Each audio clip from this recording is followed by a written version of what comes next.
老人家就要咁樣讓啊？我開車唔企得啊！我叫你讓個位俾我坐啊！所以你大晒？唔係大晒啊！我企唔穩啊！咁你講唔該啊嘛？我有啊！我唔該讓個位俾我坐啊！咁你係咁啊！樣用支拐杖整我嘅？我幾時有整到兩個拐杖喺呢度？你頭先喺我前面喺度撞我隻腳啊！我冇整到你啊！我叫你讓俾我啊！你而家咁樣拱我係想點啊？我話你讓個位俾我坐啊！唔該你。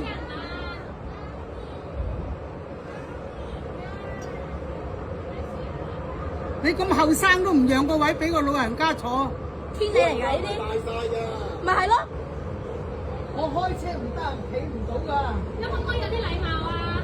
我問唔該佢坐咯。咗啦，唔使係咁拱人哋係咪啊？我幾時有拱過佢啊？我啱啱望住我拱佢3次喎。我只有坐，我拱呢度坐你呀。邊有拱佢3次啦？望住你啦。拱佢3次。冇禮貌就冇禮貌啦。人哋啊，只有讓俾老人家坐嘅啫。唔讓咧，啲冇老人家咪想你冇禮貌咯。我似老賣老啦。最叻係講呢句㗎啦。